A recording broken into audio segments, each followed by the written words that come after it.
Did you know that Mary Todd Lincoln's life after the assassination of her husband, President Abraham Lincoln, was marked by a series of personal tragedies and public controversies? Did you know she allegedly didn't attend her husband's funeral? Did you know years after the death of Lincoln, she once spent time in a psychiatric hospital? Many people know of and love Abraham Lincoln as a martyr, but know little or nothing about his wife and the tragic life she lived after Lincoln's death. Did you know she did not see eye to eye with the next U.S. president that came after Lincoln? In the years that followed the death of Lincoln, public opinion about Mary Todd was divided. While some sympathized with her as a widow of a national hero, others criticized her for her public display of emotion. Her grief-stricken outbursts were seen by many as unseemly for a woman of her social standing, and she was harshly criticized for her perceived lack of composure. Shocking, right? Well, brace yourself for the very sad story of Mary Todd Lincoln, one of the most misunderstood public figures in U.S. history. Let us start from the night of the assassination. It was reported that she was initially present at her injured husband's bedside. However, due to her uncontrollable grief, she was asked to leave by Secretary of War Edwin Stanton. This, it was claimed, was done to maintain a calm and orderly environment as doctors worked to attend to the gravely wounded president. Mary's deep emotional response to her husband's condition, it seemed, made it challenging for the medical team and others present to focus on their efforts to care for Lincoln. In the days following the assassination, Mary faced immense public scrutiny. Her intense and public expressions of grief were seen as inappropriate for a woman of her social standing at the time. Despite the era being known for its elaborate mourning customs, upper-class women were expected to control their emotions in public. Mary's behavior, which included loud wailing and expressions of pain, was heavily criticized. This is all very shocking to you, right? What did they expect from a woman who just lost her husband in such a terrible manner? The situation would be different today, but back then was a different world. Did you know it is widely believed that Mary Todd did not attend the funeral of her husband, Abraham Lincoln? Though this is disputed by some, the claim has generated lots of debate. In various historical discussions, there are counter-arguments that numerous newspapers and publications in those days reported on Mary's presence at the funeral ceremonies.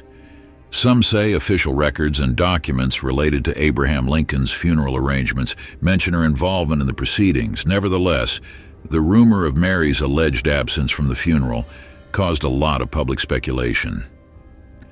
What could have led to her boycotting the funeral of her own husband? I am not sure. Was she ill at the time? Please let me know in the comments. Life outside the presidential villa became more difficult for Mary as the days went by. Her relationship with the new administration of President Andrew Johnson grew increasingly strained. Despite her status as the widow of a martyred president, she received little sympathy or support from the new president, who viewed her with suspicion and mistrust. In fact, it was claimed the new president neither wrote or visited her to pay his condolence. Rumor was that she was being seen as mostly liable for debts incurred during her husband's presidency. To compound the situation, she got no government support to alleviate financial difficulties resulting from her husband's estate being tied up in legal battles and debts accumulated during his presidency. Initially, Mary had high hopes for Johnson's presidency, as she thought he would continue her husband's policies and provide support for her family in the aftermath of Lincoln's death. Their personal and political difference only worsened as time went on. One source of tension between her and President Johnson stemmed from their differing views on Reconstruction policies in the post-Civil War era. Johnson's approach to Reconstruction was more lenient toward the southern states, which clashed with Mary's desire for a more aggressive approach to ensure the rights and welfare of former slaves and Union supporters in the South. As a result of these tensions, Mary Todd Lincoln became increasingly disillusioned with Johnson's presidency and distanced herself from his administration. While she remained in Washington, D.C. for a time after Lincoln's death, she eventually withdrew from public life and spent her remaining years in relative seclusion. Things were not better at home either. Mary's relationship with her children was a complex one filled with tragedy and the challenges of living in the public eye. She had 4 sons, but tragically lost 3 of them before they could grow into men. This plunged her into a deep depression, from which she never fully recovered. Her mental health became a matter of public debate. Her eldest son, Robert Todd Lincoln, was the only child to survive into adulthood, becoming a prominent lawyer and statesman. However, Mary's relationship with Robert, her surviving son, became strained over the years. As she battled with her grief and mental health issues, Robert grew increasingly concerned about her well-being. This concern eventually led to a painful chapter in their lives when Robert arranged for his mother to be temporarily institutionalized for psychiatric treatment, a decision that caused a rift between them. She was released into the care of her sister less than 6 months later. As Mary grew older, her mental and physical health continued to decline. She suffered from various ailments, including depression and migraines. She became increasingly reclusive, withdrawing from public life and spending her remaining days in relative solitude.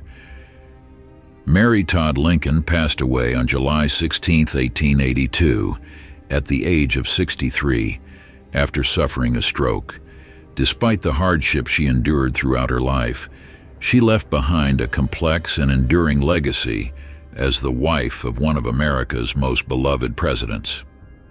Her life story is a testament to the personal costs of public service and the enduring strength. Her legacy, much like her life, is a blend of triumph and sorrow, a narrative that reflects the complexities of her time and the personal struggles that often remain hidden behind public personas. Her story continues to evoke discussion and empathy, serving as a poignant reminder of the human dimension of history.